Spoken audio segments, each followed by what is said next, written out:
Hello students, north Bengal ইউনিভার্সিটির আন্ডারে যে সকল ছাত্রছাত্রীরা ফোর্থ সেমিস্টারে পড়ছো এবং যাদের পল সায়েন্স রয়েছে, ডিএসসি পল সায়েন্স রয়েছে, আজকে ভিডিও তাদের জন্য। যারা অনলাইনে পড়াশোনা করতে চাও তারা আমাদের নির্দিষ্ট কতগুলো ফোন নাম্বার রয়েছে, তোমরা প্রত্যেকে যোগাযোগ করবে। আমাদের উদ্দেশ্য অনলাইনের মাধ্যমে যে সমস্ত ভাই বোনরা দূরে থাকে কর্মসূত্রে বা স্থানীয় সূত্রে বা বৈবাহিক সূত্রে, তারা যেন অনলাইনে পরিষেবার মাধ্যমে পড়াশোনা করতে পারে, এটাই। আমাদের ফোন নাম্বারটি হচ্ছে 9749941990, 7797308455 এই নাম্বারে। তোমাদের মূলত হবে 60 নাম্বারের পরীক্ষা, লিখিত পরীক্ষা। এর মধ্যে তোমাদের 3-এর লিখতে হবে 4টা, 6-এর লিখতে হবে 4টা এবং 12-এর লিখতে হবে 2টা। এর মধ্যে 3-এর যে কোশ্চেনগুলো রয়েছে একটু ভালো করে দেখে যাবে। সেটা হচ্ছে উপনিবেশবাদ টিকা। উপনিবেশবাদ বলতে কি বোঝো, টিকা। 2 নাম্বার পরিবেশ ও আন্তর্জাতিক সম্পর্ক, টিকা।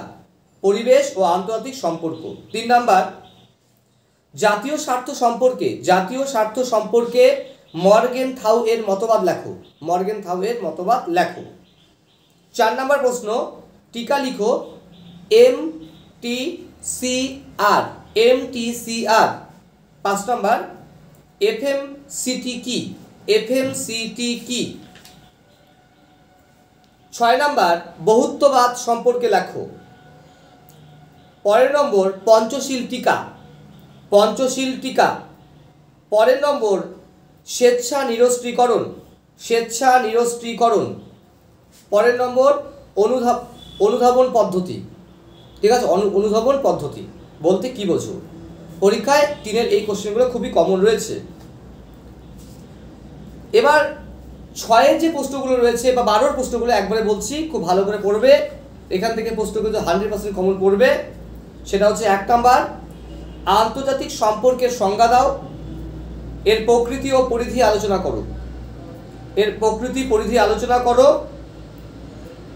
আন্তর্জাতিক সম্পর্ককে কি সম্পূর্ণ স্ব-অধিকার সম্পূর্ণ একটি আলোচ্য বিষয় রূপে গণ্য করা যায়? এটা কিন্তু খুবই কমন প্রশ্ন একটা। 2 নাম্বার প্রশ্ন ওই একই বা 3-এরই যে প্রশ্নগুলো সেটাই, তাও বলছি। জাতীয় স্বার্থ বলতে কি বোঝো?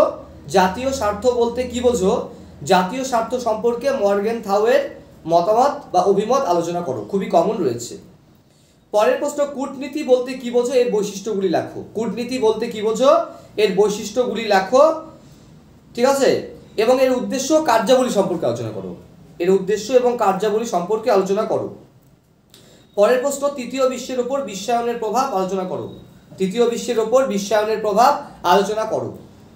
পরের প্রশ্ন হিসেবে ঠান্ডা লড়াই কাকে বলে? এর বৈশিষ্ট্যগুলি লেখো এবং ফলাফল আলোচনা করো। আবার বলছি, ঠান্ডা লড়াই বলতে কি বোঝো? এর বৈশিষ্ট্য এবং এর ফলাফলগুলি আলোচনা করো। পরের প্রশ্ন, তৃতীয় বিশ্ব কাকে বলে? তৃতীয় বিশ্বের বৈশিষ্ট্যগুলি আলোচনা করো। পরের প্রশ্ন হিসাবে ভারতের পররাষ্ট্রনীতি বা বৈদেশিক নীতির মূল নীতিগুলি আলোচনা করো। বিদেশ নীতির মূল নীতিগুলি আলোচনা করো। পরীক্ষা খুবই কমন রয়েছে, ঠান্ডা লড়াইটা খুব কমন রয়েছে, ঠিক আছে। পরের প্রশ্ন হিসেবে বলবো সন্ত্রাসবাদ বলতে কি বোঝো? এর বৈশিষ্ট্যগুলি লেখো।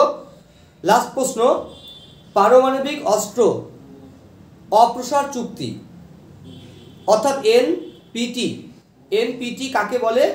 এর প্রেক্ষাপট সম্পর্কে আলোচনা করো, খুবই কমন রয়েছে।